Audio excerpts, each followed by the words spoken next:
primero que tendríamos que indagar es qué entendemos por sur, ¿sí? Que es una categoría que tiene, tiene su complejidad, ¿no? Si yo les pregunto qué entienden por sur, ¿qué dirían? ¿Qué es lo primero que se les ocurre? Si yo les digo qué es el sur, si tuvieran que decir qué es el sur. Chan.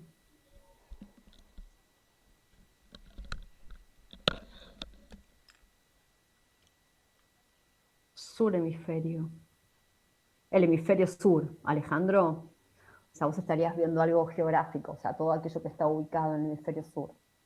Para vos sería una categoría geográfica. Sin embargo, si nos ponemos a mirar qué hay en el hemisferio sur, no todos tienen las mismas características, comparten las mismas características. Felipe. Puede ser desigualdad, desiguales. Bien, ahí empieza a aparecer. Todos los países que sean subdesarrollados, me encanta la comilla, ¿sí?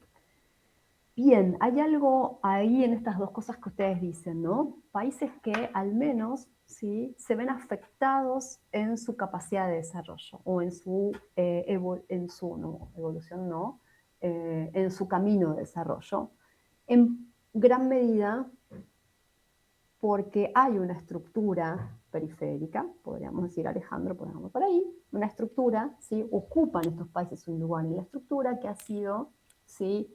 Desventajosa en el sistema internacional y por lo tanto ha generado más desigualdad. Desigualdad en términos de crecimiento, pero también desigualdad en términos de bienestar de las poblaciones. Fausto, exactamente, también es importante que esta categoría siempre se define en relación a otro. Por lo tanto, nos da a pensar que es una identidad, ¿sí? Es la construcción de una identidad. La idea de sur es un concepto identitario, es la construcción de una identidad colectiva y en eso se refleja ante un otro, ¿sí? Se referencia ante un otro, que es el norte, ¿no? Si no hubiera norte, no habría sur.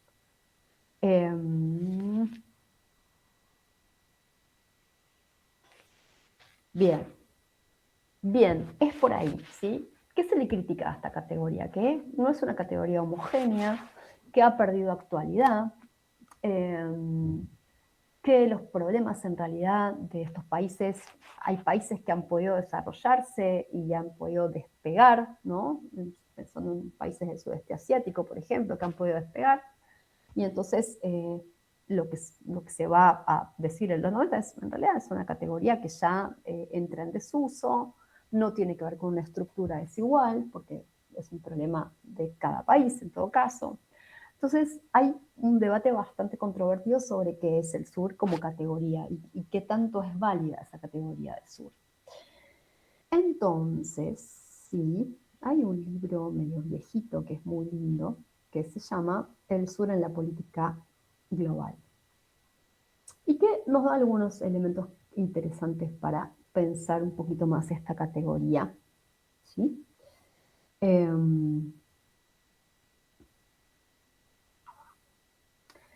Una de las primeras cosas que va a decir, este sur va cambiando, ¿sí? Va cambiando en referencia a cuáles son sus demandas, sus problemáticas, va cambiando en cuanto a su fisonomía, ¿no? A quiénes son los que integran este espacio, pero siempre es una categoría que a nivel de las relaciones internacionales permanece, ¿sí?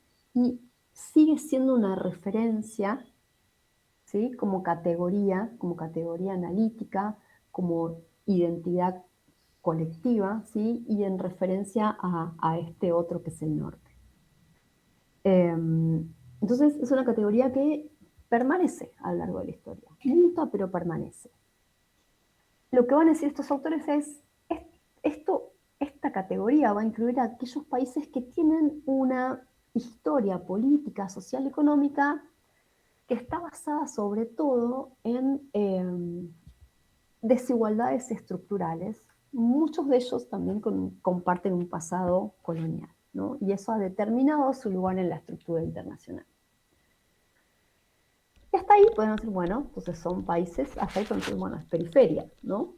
Son países que tienen, o que en el orden internacional están ubicados en un espacio que es dependiente y que estructuralmente limita las opciones de crecimiento económico y de desarrollo. Pero hay algo más que me parece más interesante que agregan estos autores, que es que además es una expresión ideológica, dicen ellos, en el sentido de que expresan preocupaciones, problemáticas, demandas, ¿sí?, que enfrentan los países en desarrollo, ¿sí? Entonces, en este sentido, los países, cuando hablamos de países del sur, estos países del sur logran poner una agenda. Logran poner una agenda que tiene otras demandas, que no es la demanda de los poderosos, ¿sí? No es la misma agenda que la de los poderosos. En este sentido, y esto también me gusta para pensarlo, es un símbolo de movilización, ¿sí? Y una estrategia, dicen, para poder gestionar las relaciones con los países del norte, ¿no?, con los países más poderosos, ¿sí? Porque es una categoría que aglutina demandas y que además, ¿sí?, en conjunto permite hacer planteos al norte. Y en la cooperación al desarrollo va a pasar esto, ¿sí? Hay un cuestionamiento de cómo se hace la ayuda al desarrollo desde los países del sur. Entonces, la idea de la cooperación sur-sur, de que hay una modalidad que es propia de los países del sur, tiene un sentido político importante como factor de movilización. Entonces, la idea de sur es potente para entablar estas relaciones y para entablar un debate político a nivel internacional, ¿sí? ¿Se acuerdan que la semana pasada vimos este nivel internacional de procesos? ¿Qué pasa con la arquitectura del sistema de cooperación? ¿Qué pasa con las instituciones, con la gobernanza de ese sistema? Dijimos que había un régimen, que ese régimen empieza a fragmentarse, y hay una contestación de parte de los países del sur. Es interesante porque cuando los países empiezan a hablar de cooperación sur-sur, no hablan de cooperación sur-sur, hablan de cooperación técnica entre países en desarrollo. Argentina, cuando crea su primer fondo para hacer cooperación con países en desarrollo, le pone Fondo de Cooperación Horizontal, ¿no? Y esas categorías, ¿sí?, son mucho más neutras en algún sentido. Marcan, ¿sí?, un tipo de relación que es horizontal, que es muy específica, que es técnica y es entre países en desarrollo. Sin embargo, cuando se le agrega la idea de sur y se habla de cooperación sur-sur, el discurso identitario es más potente en términos de esta agenda, de simbología, ¿no?, y de expresión de estas demandas. ¿Me siguen? Porque esta clase podría empezar y terminar diciendo que la cooperación sur-sur es una modalidad de cooperación que se da entre los países del sur, que mayoritariamente es técnica y que tiene algunas características que igual vamos a ver. Y sería aburridísimo, ¿sí? Porque como estudiantes de Relaciones Internacionales lo que nos interesa ver es cómo esto, ¿sí?, genera procesos y dinámicas también en el sistema internacional. Entonces nos estaríamos perdiendo, ¿sí?, gran parte de lo que pasa y de la relevancia de este tema. No es solo una modalidad de cooperación distinta que hacen los países, ¿sí? Son países que promueven una modalidad de cooperación que busca diferenciarse de la cooperación tradicional y del sistema y de toda la arquitectura que se armó en torno a ese sistema de cooperación. ¿Me siguen hasta acá? Sí. Sí. ¿Sí? ¿Alguna? A ver qué tengo. Ah, esperen, que hay intervenciones acá. Bien, una periferia cooperando entre sí para que el centro no se aproveche de recursos, por ejemplo. Vamos a ver que esto tiene matices, ¿sí? Porque no todas, es una categoría además que fluctúa. Y no siempre los países se identifican en determinados momentos históricos con esta categoría de sur. Y el caso argentino es claro. Argentina, según, ¿sí?, la línea que siguen los gobiernos, adopta esta categoría o se ve como perteneciente a estas demandas o se aleja de esas demandas, ¿no? el primer alejamiento es en los 90, cuando la Argentina además rompe con los no alineados, ¿sí? Y busca mostrar otra identidad, que en ese momento es una identidad más de país en transición. Yo lo llamaba país en transición positiva, ¿no? Porque se estaba despegando estos países del sur, estaba cumpliendo con el consenso de Washington y era un buen alumno del consenso de Washington y empezaba a verse como que eso le traía beneficios al país, ¿no? Esto se va a volver atrás después de los 90, ¿no? Y toda la década del 2000 en toda América Latina hay una vuelta de los países a identificarse más con esta categoría, ¿no? Un poco lo que todos, la marea rosa, los gobiernos progresistas. Y ahí lo que vamos a ver es que la cooperación sur-sur cobra un nuevo impulso. Cuando decimos que cobra un nuevo impulso en términos de cantidad de proyectos y recursos que se van a destinar a la cooperación, y en términos también del debate político que va a dar con todo el sistema de cooperación. ¿Sí? Entonces, quiero que vean eso y que sitúen este tema en el marco de lo que vimos la clase pasada, de cómo el sistema de cooperación, el régimen se armó, se empieza a fragmentar y ¿no? encuentra espacios que disputan significados, sentidos y un espacio. ¿Mm? Bueno, ¿qué más les quiero contar de esto?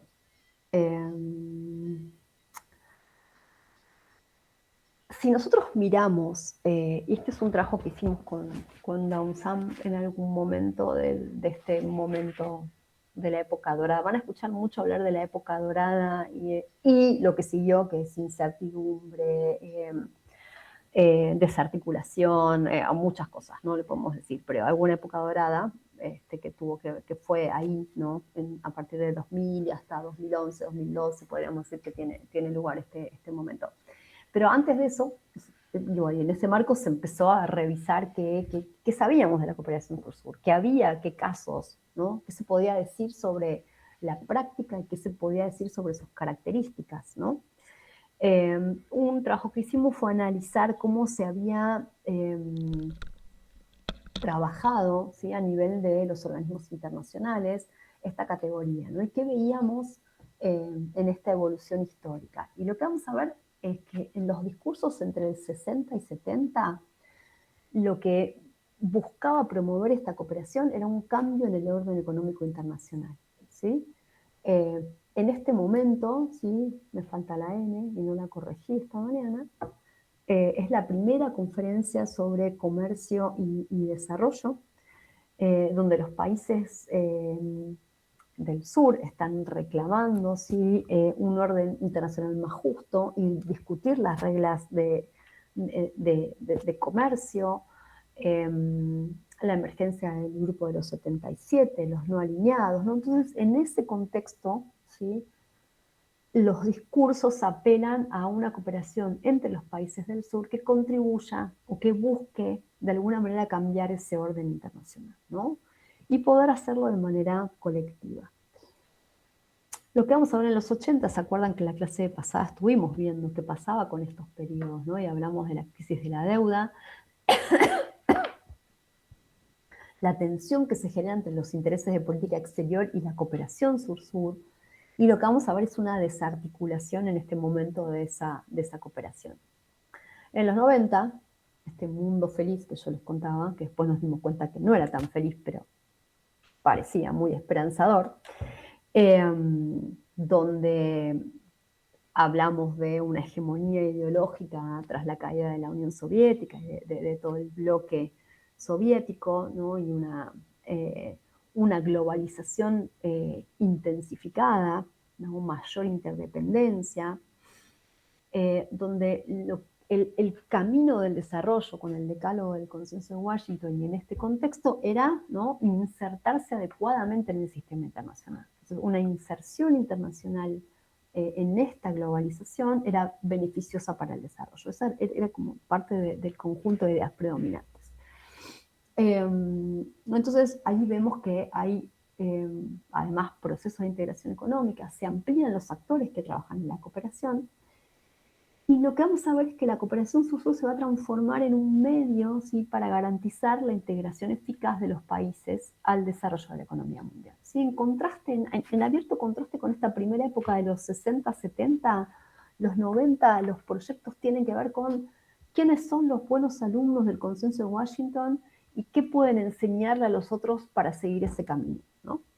Entonces es muy interesante eso, que vemos que es más un medio, ¿sí?, para poder ayudar a los países del sur a que se inserten en este orden económico mundial siguiendo el, los, los lineamientos del Consenso de Washington. Y lo que vamos a ver en los 2000 es este nuevo impulso que se le da a la cooperación y que ahora les voy a describir un poquito más. Acá, para que tengan un panorama de cómo ha variado esta idea de cooperación sur-sur. ¿Qué pasa en este contexto del nuevo impulso? Lo primero que vemos es una crisis de este modelo neoliberal y del Consenso de Washington que muestra, ¿sí?, que ha llevado a los países a estar peor en muchos casos, ¿no? Entonces se pone en cuestión si esa era la receta, ¿no? Los organismos internacionales empiezan a revisar esto. A eso se le va a sumar en el 2008 la crisis financiera internacional, que lo que va a hacer es reducir los fondos de la cooperación. Como vimos, ha atentado a las Torres Gemelas y este momento de securitización de la agenda de cooperación, este intento de reformar la arquitectura o la gobernanza del sistema de cooperación, que yo les conté que se da en 4 conferencias, que después las vamos a ver un poquito más. Y en América Latina se da esta época dorada con gobiernos progresistas, con un boom en los precios de las commodities que le permite a los países tener recursos para aportar a esta cooperación. Pero hay algo que falta acá, en este periodo. Me está faltando y es clave para entender la cooperación sur-sur. A ver quién se da cuenta. ¿Quién lo ve? ¿Qué me está faltando?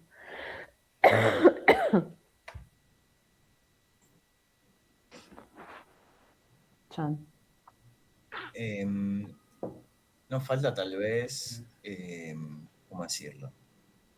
Como un proceso de institucionalización de esta cooperación sur-sur, que es lo que no se observa tal vez en estos momentos, más allá de los intentos de hacerlo, pero que no fueron exitosos. Bien, cuando hablamos de institucionalización podemos pensar en una institucionalización a nivel internacional que nunca fue el objetivo de los países del sur. Eso lo vamos a ver en un ratito, así que te lo dejo pinchado ahí al costadito, ¿sí? No hay un intento de los países del sur de reemplazar el régimen, ¿sí? No vamos a ver ese intento. Pero sí hay un dato de contexto que está faltando ahí que es importante y que tiene que ver con los actores relevantes en ese momento.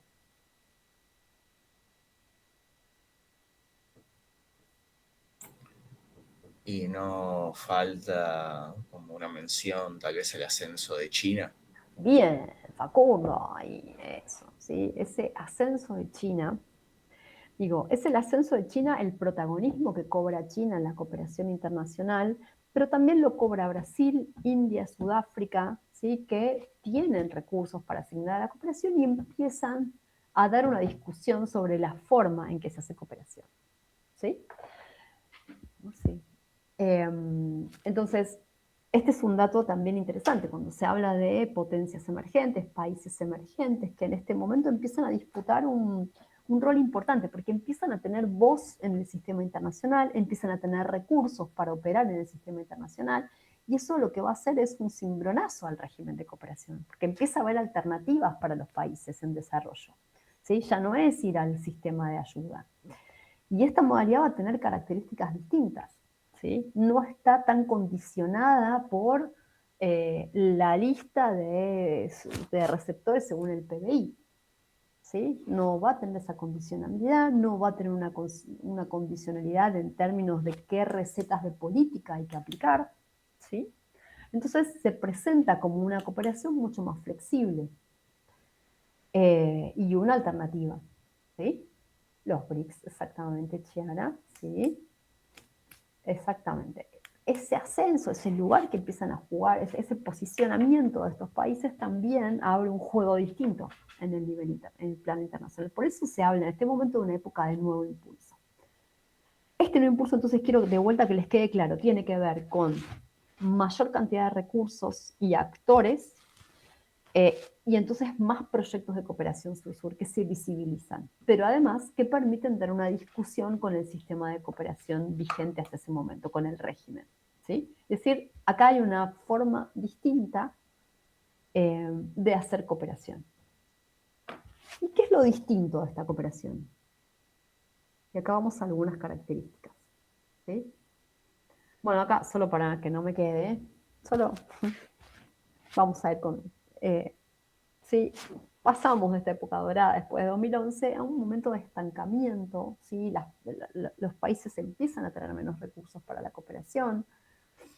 La cooperación china empieza a ser también cuestionada en tanto a cómo es la cooperación que implementa China, más guiada por intereses geopolíticos y estratégicos, ¿no? China empieza a configurarse como un poder, como un polo de poder en el sistema internacional, y eso la aleja de esta identidad de sur. Entonces hace que esta cooperación sur-sur se vea cuestionada. Yo siempre digo cuando analizamos la mayoría de los casos de cooperación sur-sur, son pequeños proyectos que hacen los países de cooperación técnica, pero cuando metemos a China, China es una anomalía, es un tipo de cooperación que es distinta. No es la cooperación del norte, pero tampoco es la cooperación sur-sur. ¿Y qué pasa? Cuando aparece China diciendo que hace cooperación sur-sur, eso hace que se cuestione la misma idea de cooperación sur-sur y dicen, bueno, en realidad no hay nada distinto. No hay nada distinto, ¿sí? En realidad. No es una manera distinta. Algunos hasta dicen, en realidad, esta cooperación sur-sur, empiezan a decir, es un estadio preliminar, como fue el de la cooperación norte-sur cuando empieza y no está organizada en base a los principios del régimen, ¿no? De vuelta, ¿no? Con una mirada evolutiva, como si fuera lo mismo, y en realidad no son los mismos actores, no tienen los mismos recursos y no tienen la misma capacidad de incidencia en el sistema internacional. No tienen los mismos intereses de política exterior que tienen los países del norte, no tienen las mismas demandas que tienen los países del norte, y eso hace que sea políticamente una cooperación distinta. ¿Qué tiene de similar?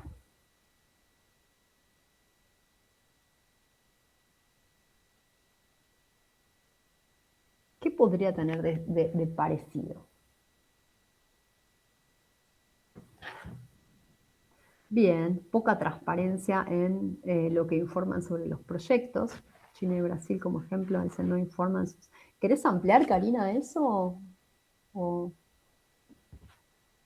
contar algo sobre eso? Igual Brasil sí informa, ¿eh? Brasil es uno de los países que hizo una contabilización de la ayuda al desarrollo, que es muy genial.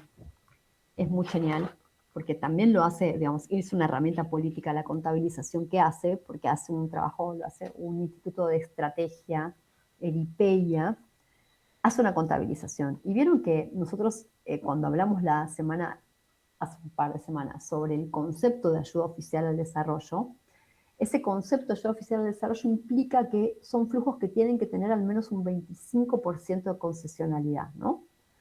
Y esos son los flujos que va a contar la ayuda oficial al desarrollo. ¿Qué hace Brasil?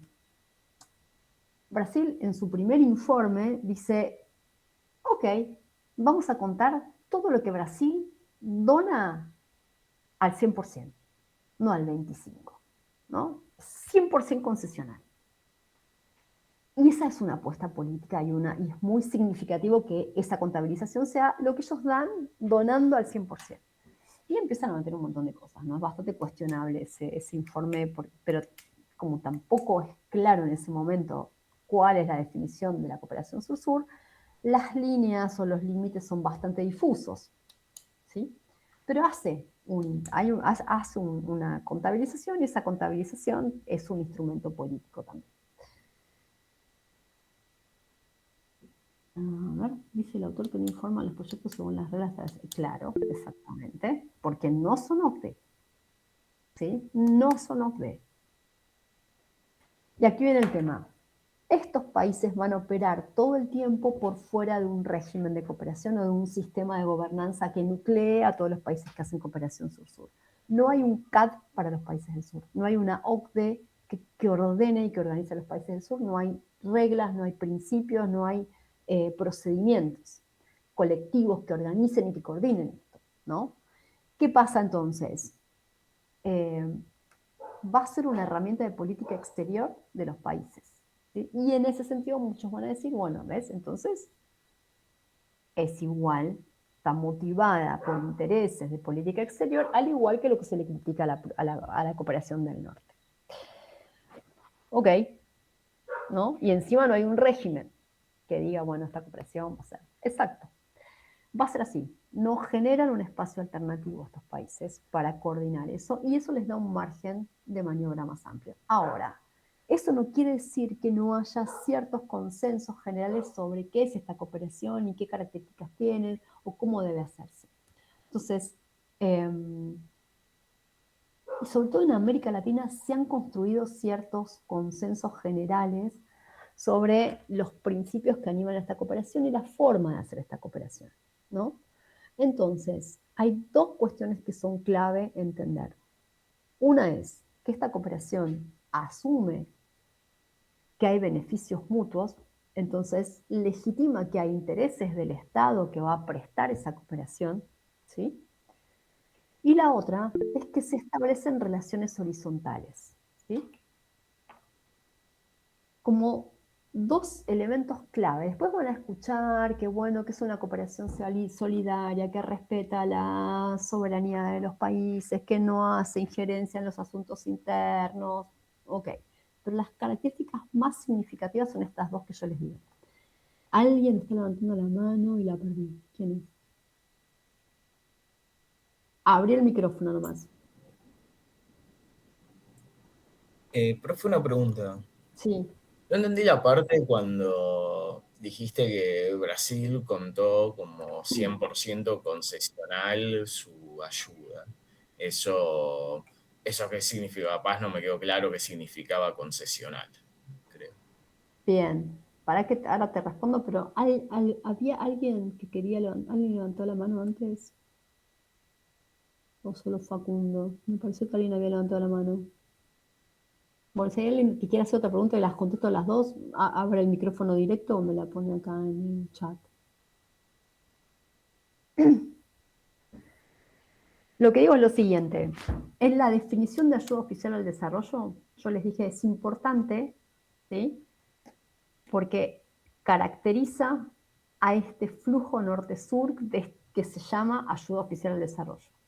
Y la característica, ¿sí? El acuerdo que hay en la definición entre los países del norte es que tiene que tener un 25% de concesionalidad.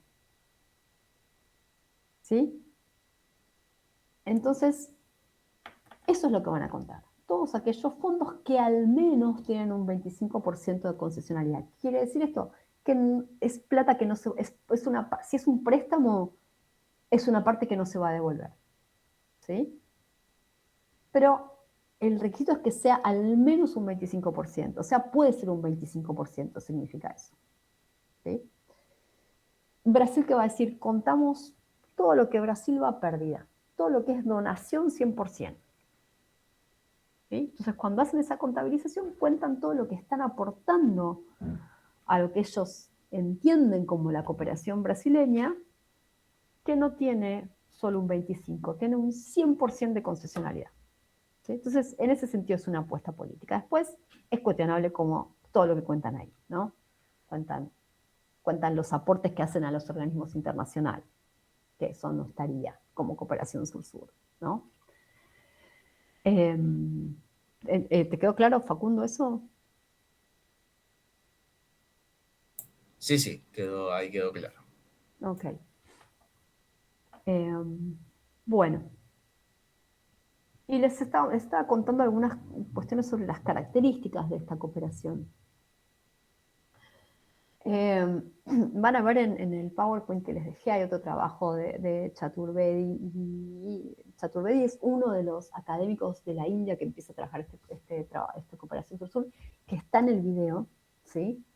Porque ahí hay un grupito que se arma de académicos de la India, de Sudáfrica y de Brasil y de Alemania, ¿sí? Que empiezan a trabajar juntos todo lo que es la cooperación sur-sur. Y tienen este cuadro donde van a diferenciar esta cooperación sur-sur de la norte-sur. Yo les marco algunas cuestiones, ¿no?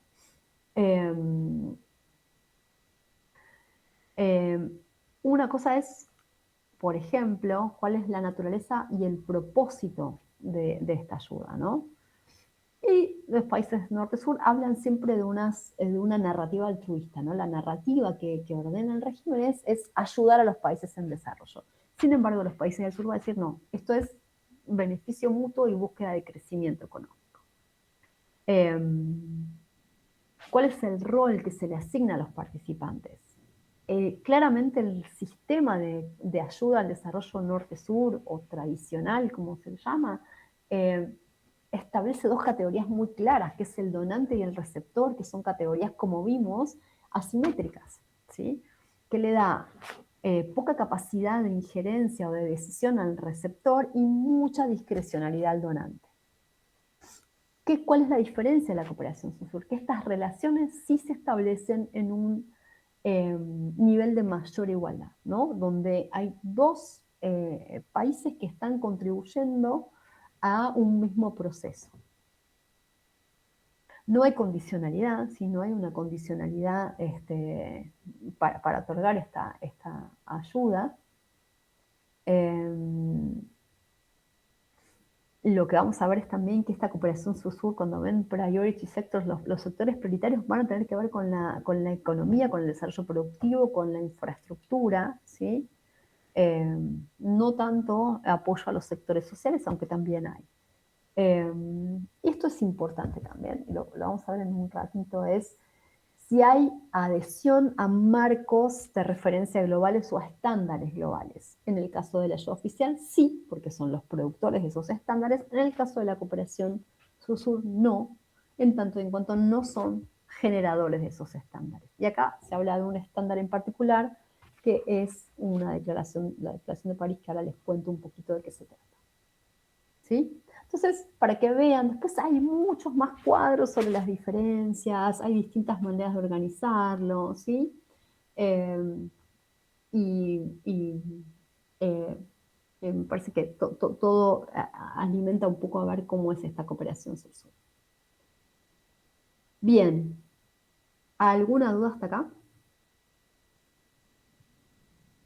También en algún momento escribimos con Lara Weistab, también de la UNSAM, un trabajo que hicimos sobre cómo tratar de buscar alguna otra caracterización. Lo van a ver en una de las diapositivas que les dejé en el campus. Lo que veíamos es que en general, y esto es sacando a China porque de vuelta nos altera, las líneas generales de cómo se hace cooperación sur-sur, ¿no? Nosotros lo que veíamos es que hay formas de hacer que son distintas. ¿Se acuerdan que yo les mostré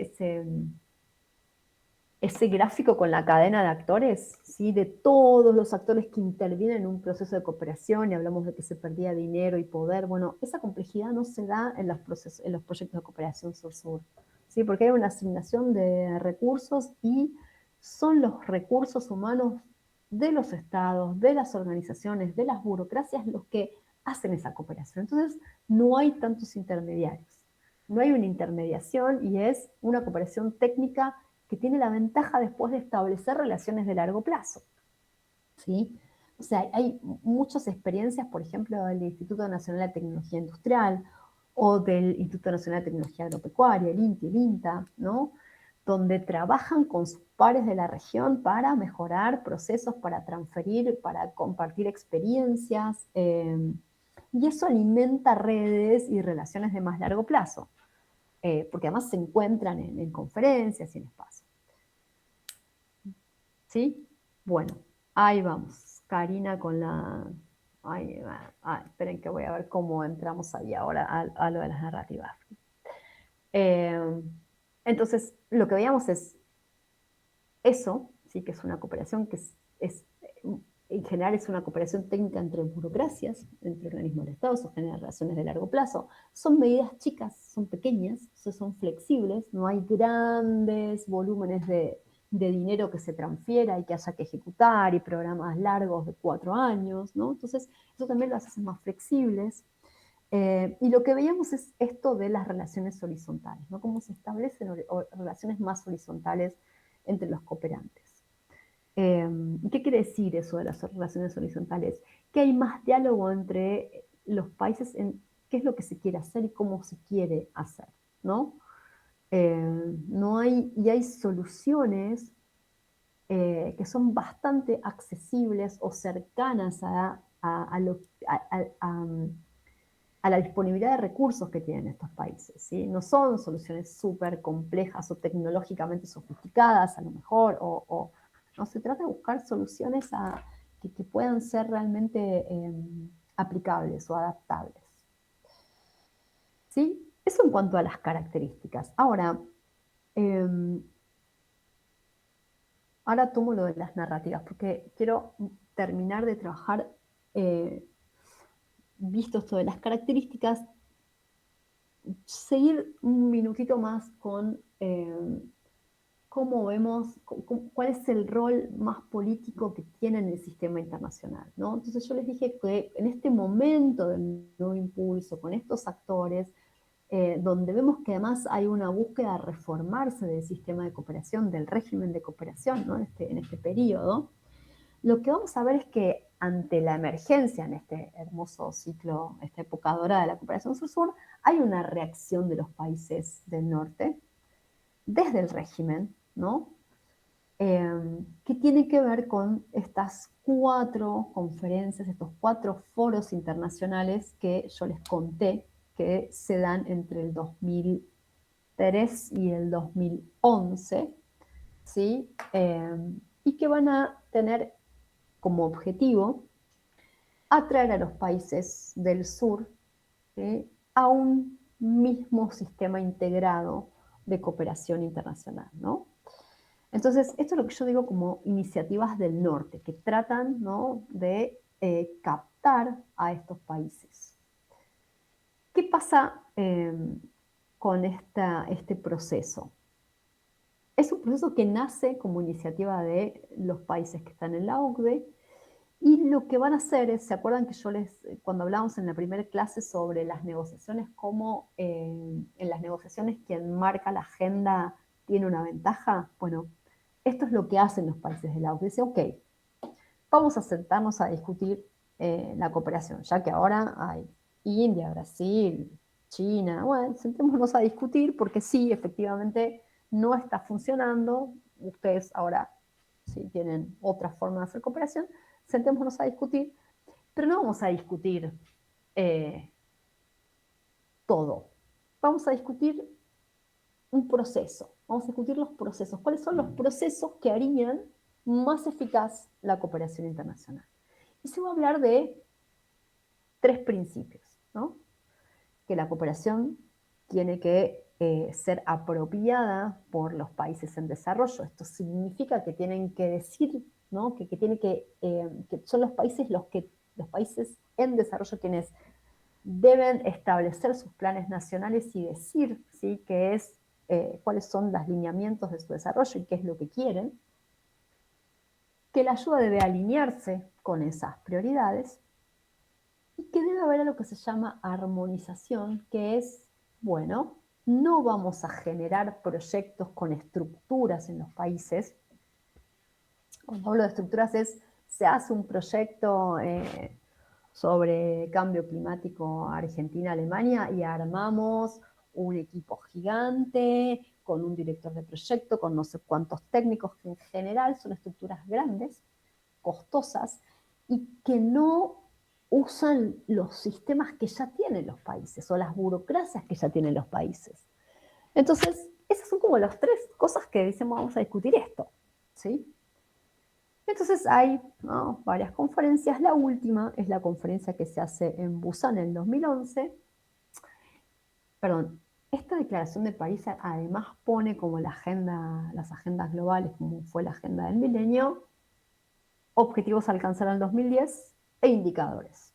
Que cuando llega el 2010 y el 2011, la conferencia de Busan, no se habían cumplido. ¿No? No se habían cumplido como se esperaba que se cumplieran. Entonces, es un proceso que va generando mucha decepción. Se intenta en Busan hacer otra estructura. Todo ese tiempo se hablaba de, bueno, hay que cambiar la arquitectura. Lo van a leer en algunos de los papers, sobre todo el de Abdenur, ¿no? Que hace una crítica muy interesante, el de Abdenur.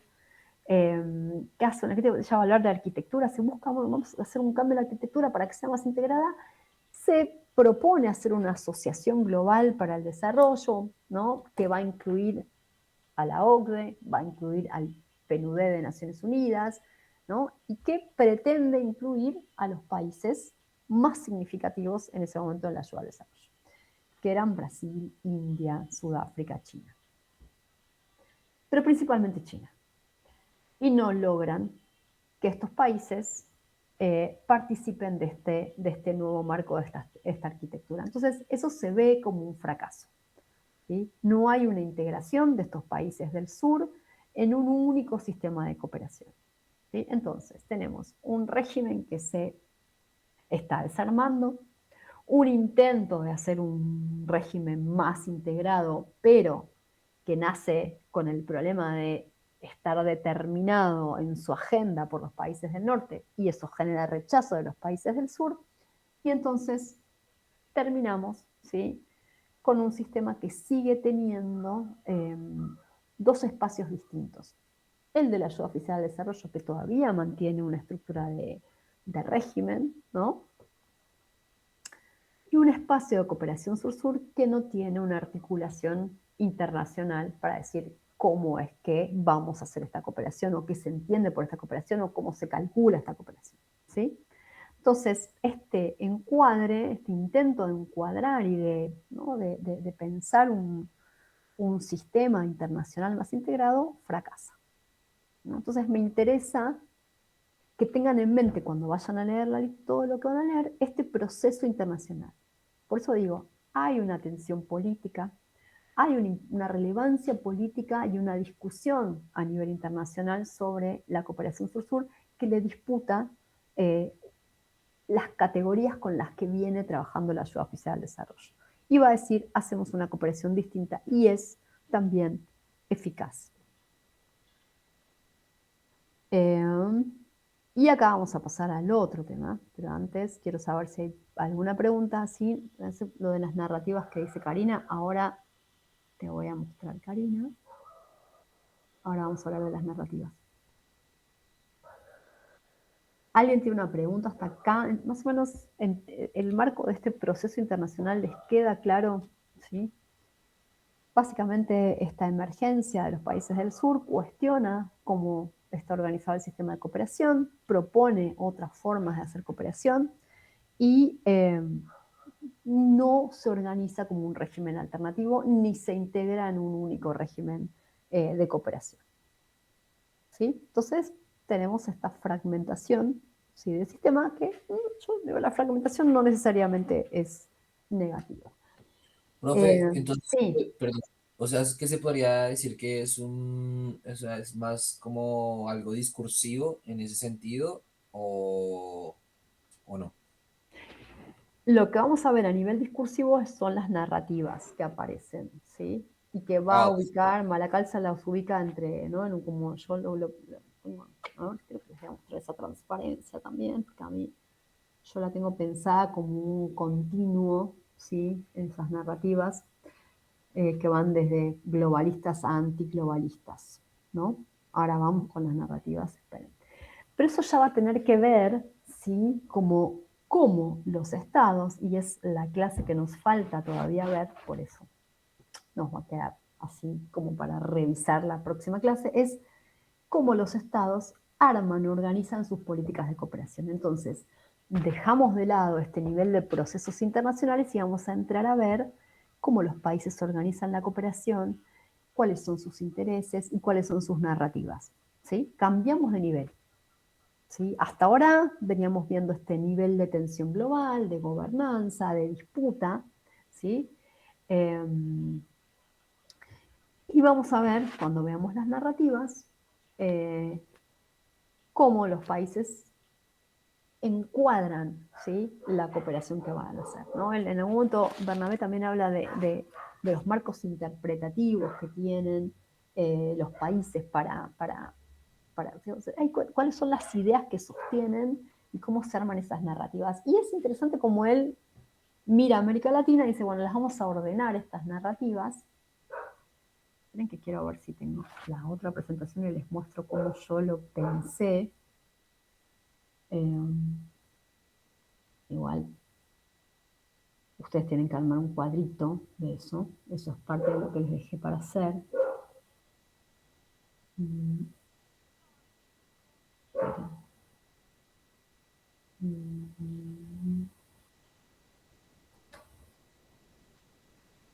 Ahora les muestro.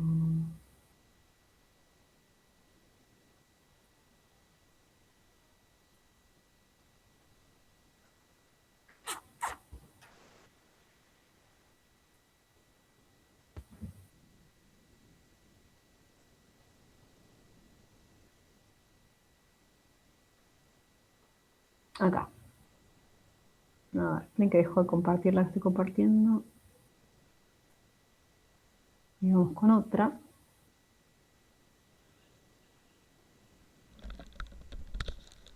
Que no me gusta nada. Está tan vieja, me parece tan... No me gusta esta presentación, pero...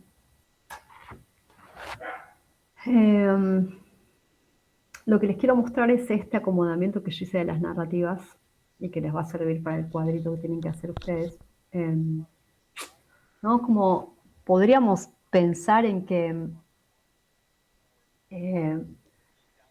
Malacalza los ordena así como entre globalistas, pensando aquellos que son más proclives a insertarse en este sistema de cooperación norte-sur, ¿sí? ¿No? Como globalistas en ese sentido, para mí es la categoría que él está armando, y antiglobalistas, ¿sí?, aquellos que están disputando o que se resisten más a pertenecer a este orden o a este régimen de cooperación internacional. Entonces ahí lo que vamos a ver es que los países ubican sus narrativas en un continuo. Y las narrativas van a ir desde globalistas adaptativas, va a decir él, que tienen un discurso de integrarse a ese sistema de cooperación, y entonces van a buscar acercarse lo más posible en sus políticas de cooperación al modelo que tiene la cooperación norte-sur. Están, dice, los globalistas, aquellos que, ok, se quieren acercar al sistema de cooperación más norte-sur, a este régimen, ¿sí?, pero con una visión de reforma, ¿no? Que se puede buscar alguna reforma, espacios multilaterales más representativos para discutir esta cooperación. Y después tenemos el otro extremo, ¿no? Los que son reaccionarios, que tienen como un discurso más nacionalista, que obstruyen las agendas multilaterales, y después aquellos que se oponen más por una mirada antiglobalista, antihegemónica, ¿no? Que tienen una oposición más a todo el sistema de globalización neoliberal, y entonces ven la cooperación sur-sur como un discurso que se enfrenta a esa hegemonía, ¿no? Y lo que están buscando más es un cambio de orden. Ven la cooperación sur-sur en este sentido más político. Quizás los globalistas adaptativos, los reformistas, lo ven más como una modalidad de cooperación, y lo que intentan es de alguna manera acercarse a la forma de hacerlo. ¿Sí? Entonces, ¿qué va a decir Malacalza? Que estas narrativas no son constantes, que los países van a cambiar sus narrativas. Y entonces va a dar ejemplos. Esos ejemplos que ustedes van a ver, hoy ya, si miramos de vuelta el tablero de la América Latina, ya no, esos ejemplos que él da ya no se ven así. Hay muchos cambios en eso. ¿Sí? ¿Te queda claro, Karina, lo de las narrativas? cuando piensen en esta idea globalismo, este continuo globalistas, antiglobalistas, es en términos de qué tanto los países quieren acercarse a este régimen de cooperación, ¿no? Que es visto como un sistema globalizado. Y aquellos que se oponen no solo al régimen de cooperación, sino a todo lo que está detrás, ¿no? Y lo ven como un régimen hegemónico. Esto lo vamos a ver la semana que viene un poquito más, porque tenemos que entrar a entender cómo arman las políticas de cooperación los países. Algo tiene que ver con el contexto, pero algo tiene que ver con la ideología de los gobiernos. Entonces hay que mirar esas dos cosas. Hay un contexto donde va cambiando el discurso, pero también hay opciones de los líderes y reorientaciones en la política exterior. Claro, Karina, ese ejemplo que dice que el autor cuando Macri dijo que quería que lo incorporen al mundo. Si está, bueno, la idea, hay algo que realmente quisiera no escuchar más de cada gobierno, es que la Argentina tiene que insertarse en el mundo. Si la Argentina no está fuera del mundo. Y les pido, por favor, ustedes internacionalistas, que cuando escuchen eso, den una explicación. Argentina no sale del mundo. Argentina cambia de alianzas. Argentina está en el mundo, pero decide hacer alianzas distintas. ¿Sí? Todos dicen Argentina que tiene que sentarse en el mundo, tiene que ser un país normal. Pero eso lo dice desde Menem, Kirchner, Macri, Milei. La inserción de Argentina en el mundo es una constante. La inserción inteligente, que seamos un país normal. O sea, no hay variaciones en eso, ¿sí? O sea, es un discurso reiterativo y es un sinsentido, porque Argentina está en el mundo y ocupa el lugar. Exacto. Por eso te digo, Karina, que es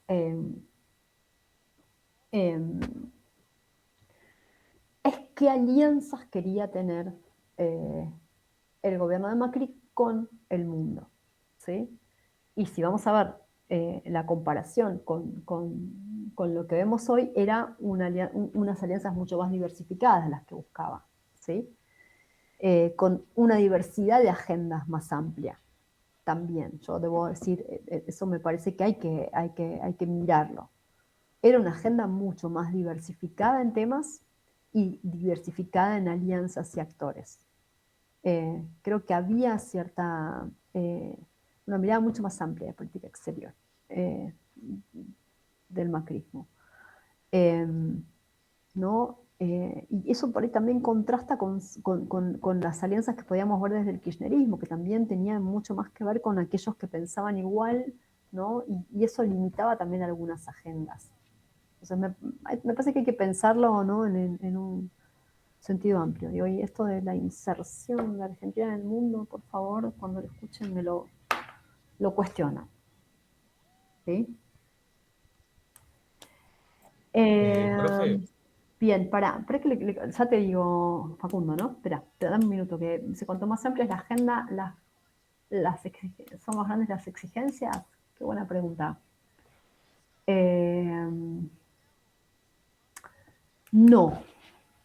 Y eso es una opinión personal, la pueden discutir. Te da un margen de juego más amplio. Si Argentina tiene algo para decir en la agenda agrícola internacional, en la agenda de género, en la agenda de desarrollo, ¿no? Tenés la agenda ambiental, tenés un juego amplio. No es que es más exigente, te da más margen de juego y te da más espacios de negociación con distintos actores, porque tendrás aliados para discutir la política agrícola que posiblemente sean más cercanos a los países del sur, ¿sí? Que a los países del norte, ¿no? Porque en la Unión Europea no se vas a aliar con la Unión Europea para eso, pero sí te vas a aliar para cambio climático, ¿sí? Entonces, cuando más diversificada es la agenda, más opciones hay para este juego de alianzas. ¿Sí? Y más que vamos viendo, o sea, por lo menos mi análisis del último tiempo, y no es mío, hay papers y trabajos sobre eso, es que tenemos un momento donde se dan muchas coaliciones ad hoc, ¿no? Y que se dan por temas, y que se dan por afinidad temática, y ya no hay como grandes bloques. Entonces hay que tener esa capacidad de negociar distintas agendas. El gobierno Macri no da, o sea, le da un espacio a la cooperación sur-sur en la política exterior también, ¿sí? De hecho, se hace en Argentina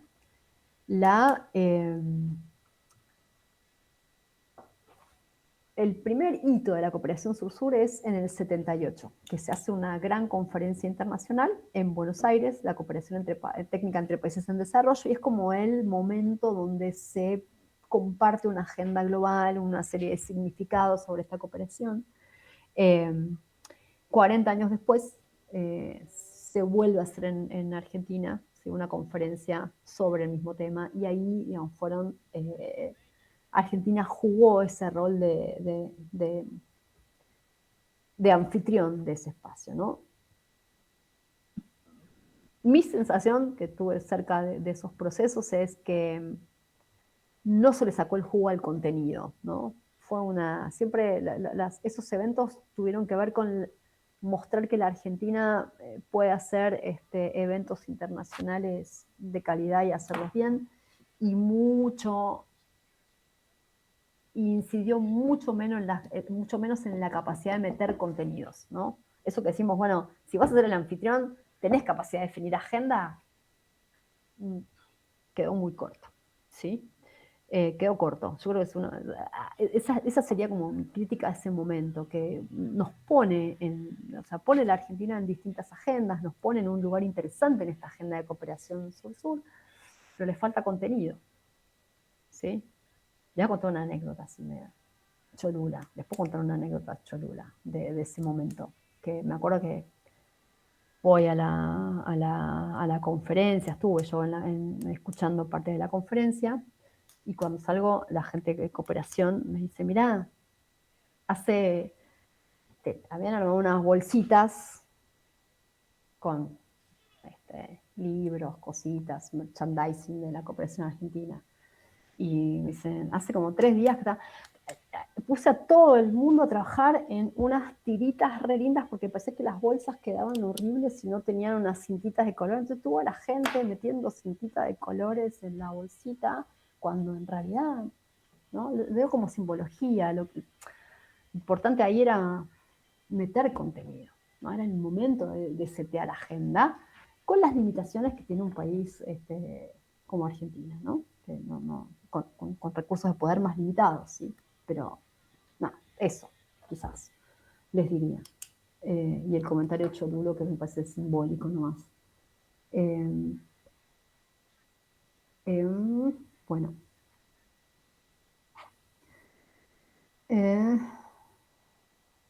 Karina, ahí estás. Karina, ¿estás? Necesitamos que tengas micrófono, Karina.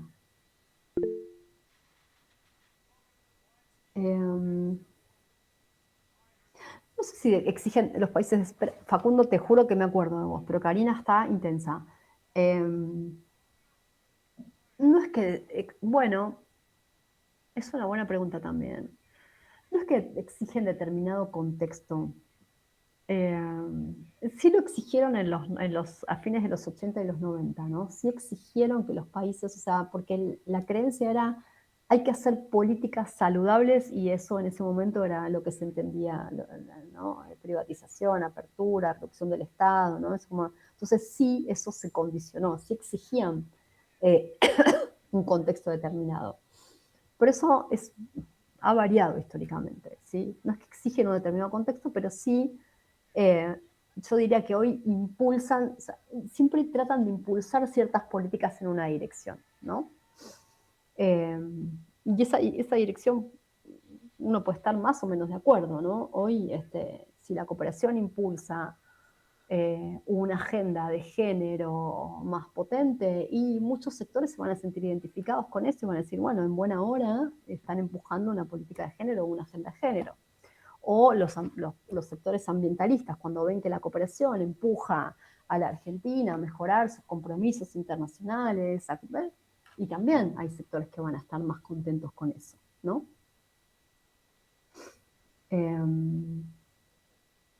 Sí.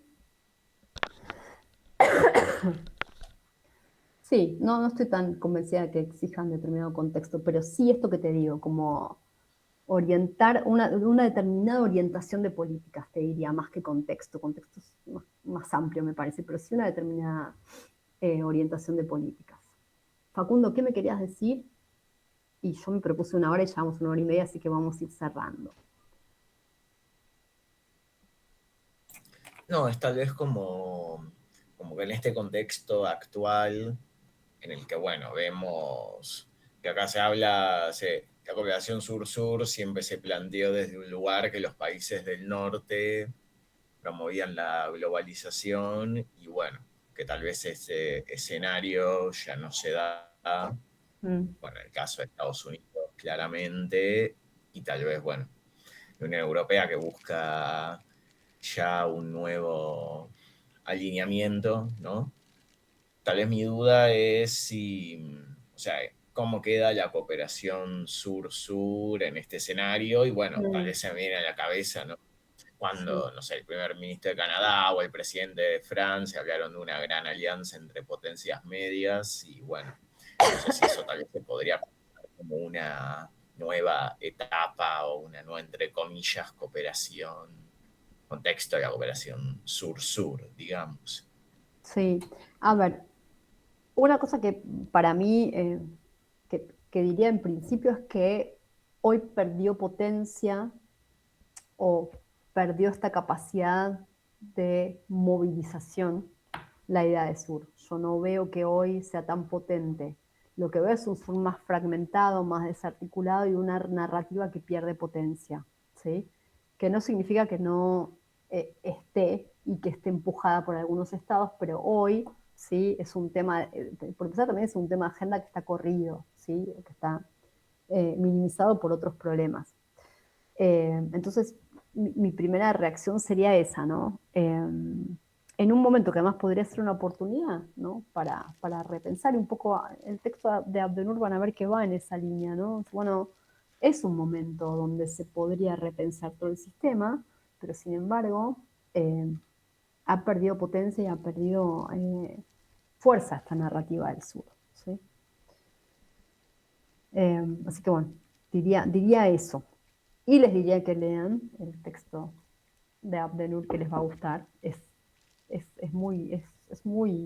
como un ensayo muy interesante que escribió. Es más ensayístico que académico, pero me parece que marca cosas sustantivas. Bueno, una última cosa que les voy a mostrar es esta diapositiva, así un poco, solo para que pensemos la cooperación como una construcción política, esta cooperación sur-sur, ¿no? Esto que les decía ahora, ¿no? Y pensarla como una construcción que se configura tanto a partir de un cambio en el escenario internacional y en esta arquitectura o en este régimen de cooperación, ¿no? Que es cuestionado y que es parte de esta construcción, de cómo se construye esta idea de cooperación sur-sur, como parte de la política exterior de los estados también, y eso afinamos un poco la próxima clase cuando veamos más cosas, y como este vehículo de demandas y reclamos hacia la forma en que los países del norte han hecho cooperación, ¿no? Entonces, pensar todas estas dimensiones cuando pensemos a la cooperación sur-sur y no solamente pensemos que, bueno, es una modalidad más horizontal, más solidaria, ¿no? Sino pensarlo realmente en términos de construcción política. Bien. Ay, Karina sigue. Bueno, por eso te digo, no es de contexto, sino más bien de orientaciones políticas, de normativas, de leyes, y eso que vos decís, tal cual. Eso fue para mí más evidente en los 90 y hoy no sé. Hoy me parece que vamos a volver un poco a algunas exigencias también. Pero como por otro lado hay tanto recorte, tampoco es un instrumento que pueda tener mucha incidencia hoy, ¿no? nada, así que me parece que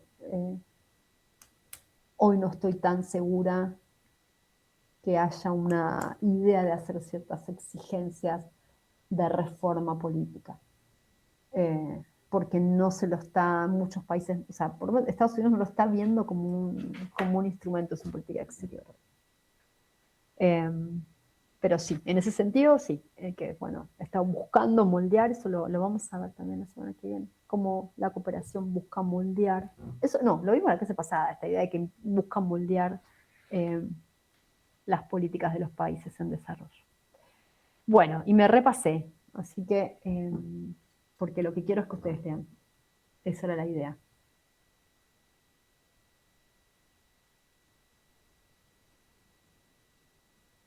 Sí, por ejemplo, está bien. Lo que dice Abdenur. Bueno, pero ves, eso de vuelta, son reformas, o es una reforma fiscal, o es una política en determinada dirección. Bueno, vayan a leer entonces. Salvo que haya alguna pregunta o comentario último, siendo hoy 28.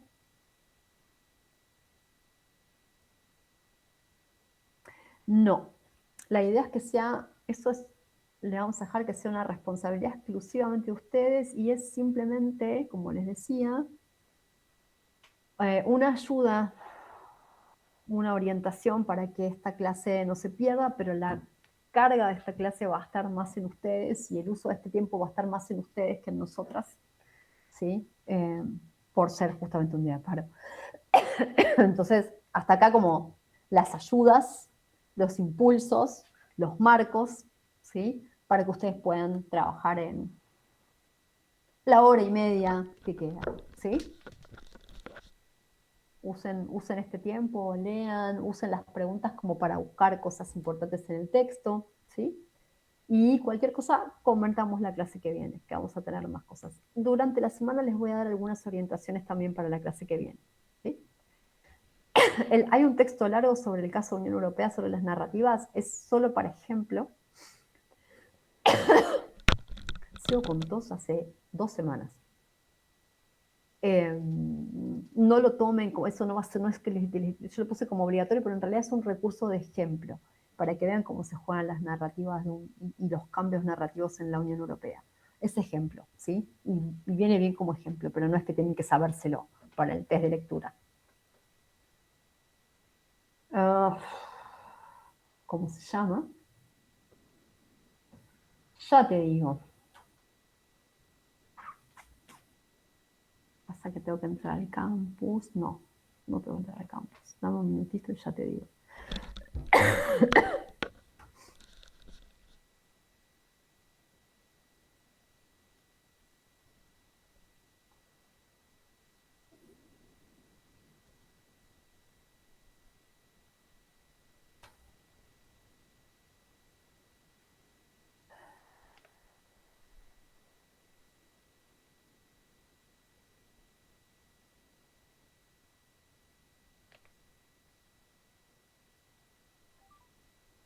Esperen un minutín.